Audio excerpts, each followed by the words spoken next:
You can have a barn that looks amazing on Instagram, full stalls, pretty arena photos, happy horses, and still be dead broke as the owner. From the outside, it's a dream barn, but from the inside, it's kind of a grind and you're not really sure you can keep going. So let's talk about the difference between a busy barn equine horse business and a profitable equine business and what no one shows you in the pretty photos. If you've ever looked at a barn's feed and thought, they look full and thriving. What am I doing wrong? There's something you need to know.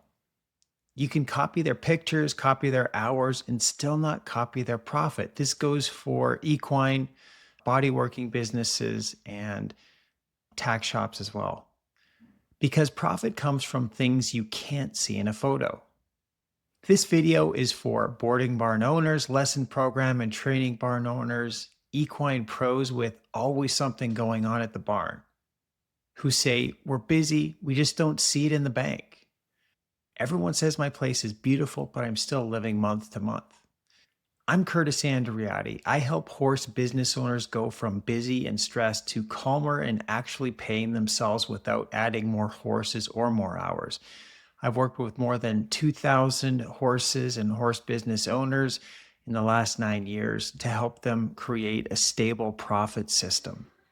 Today, we're going to go over three things: what a busy equine business looks like versus what a profitable equine horse business looks like, the invisible rules that make a profitable horse business work, and a simple checklist to start shifting you from horse business and a simple checklist to start shifting your barn from busy to profitable. I visited and connected with two equine businesses a few years apart. From the outside, they looked almost identical. Full stalls, full calendar, nice arena, great offering. They posted photos of clinics, kids smiling, horses gleaming. But when I sat at the kitchen tables, they were completely different worlds. Barn A, or horse business A, the owner's working 70 to 80 hours a week, always behind on at least one bill. Board in line with the area, meaning a little cheaper. No real owner paycheck, just whatever's left. Business B, owner was working hard, but with real days off. A small staff that actually stayed. Their offering, their board wasn't the cheapest. In some ways, it was the highest. The owner took a consistent salary, had a small buffer each month. Same number of horses, same general vibe. The difference wasn't more effort. The difference was invisible design. Here's what a busy barn usually has in common: full stalls or schedule, at rates set by looking around, not by math. Owner filling every gap in the day, feeding, cleaning, teaching, fixing, unpaid.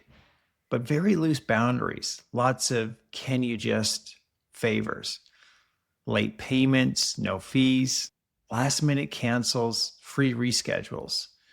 No real separation in between the horse business money and the owner money, emergency money. On social media, it looks like constant activity, happy clients, lots of horses in work. In the owner's body, it feels like tight chest when the hay invoice comes, saying yes to things you resent, and quiet dread about the future. Busy is not the goal. Busy is what happens when you're trying to hide design problems with more effort. What a profitable barn actually is: a profitable barn is not a different kind of barn.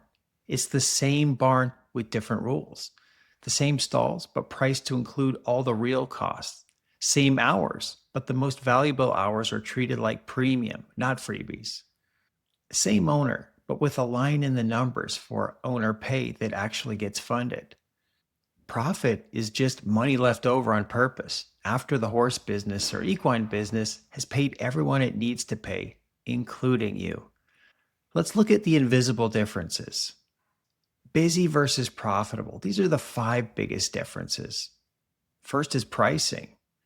For a busy barn, sets the board or lesson rates by what others are charging.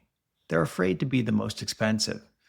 And this includes more and more extras without adjusting price. The profitable barn starts from per horse and per hour cost. adds a clear margin on top, and has one or two tiers: base services and premium services with real price differences. Next is the owner's time. For a busy barn, the owner's time is treated as free. Every problem is solved by, I'll just do it. 70 to 80-hour weeks are normal, unpaid. In a profitable barn, that puts a dollar value on owner's labor, even if it's not fully paid yet. And they use that value to decide what they should stop doing, decide which services must be priced higher, and targets a real owner paycheck and designs toward it. Next is boundaries and policies. In the busy horse or equine business, policies are vague. We'll work it out. Last minute cancels and no shows cost the barn money.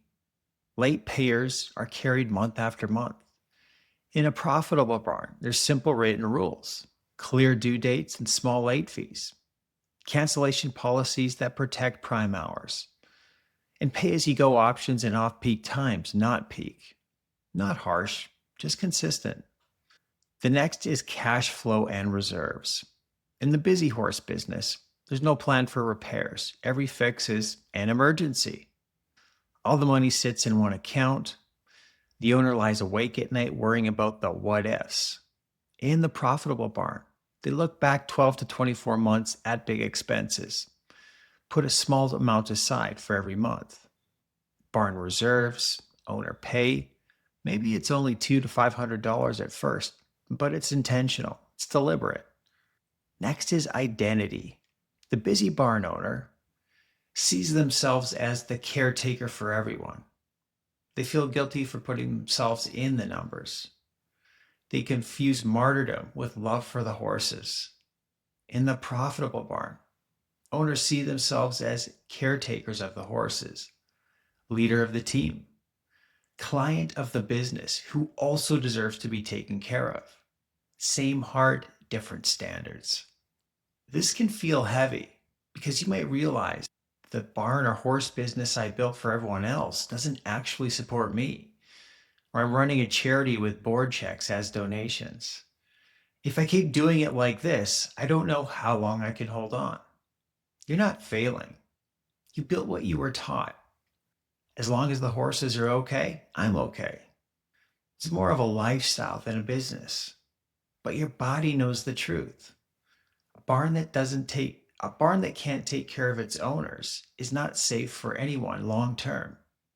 You're allowed to redesign this.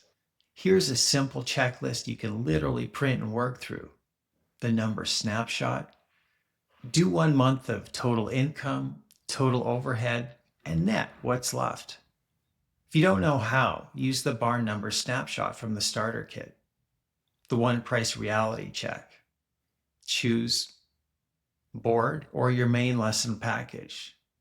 Then calculate the real cost per horse per hour. How much profit, if any, actually there is. One boundary fix.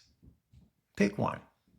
Cancellation policy, late fee and due date, extra hay or blanket service. Write the new rule in one sentence and start enforcing it kindly, consistently. Start owner pay. Pick a small, realistic amount, even $100 to $300 a month. Move that into a separate owner pay account on the same day every month. A tiny reserve. Look at last year's repairs. Divide by 12. Start by putting something aside every month, even if it's 10 to 20% of that number. You don't do all of this in 1 week. You do it one line at a time. If you want help with the snapshots and the math, that's why I built the free Barn Profit Starter Kit. The barn number snapshot, monthly overhead map, and the board and lesson price check. You can grab those at the link below. And if you want a calm horse business only place to work through this stuff, that's what we do every week inside the Horse Business Profit Club. Equine specific tools, weekly barn profit clinics, other owners who are also tired of being busy and broke. A busy barn looks great in photos. A profitable barn feels safe from the inside. One impresses people who will never pay your hay bill. The other lets you keep doing the work you love without burning yourself to the ground. You don't need to burn your barn down or horse business to start over. You need to see your numbers clearly, make a few small, boring changes, and insist that your business takes care of you too. So the next time you see a pretty barn picture, remember, you're not building an Instagram account. You're building a life. Make sure your barn pays for it.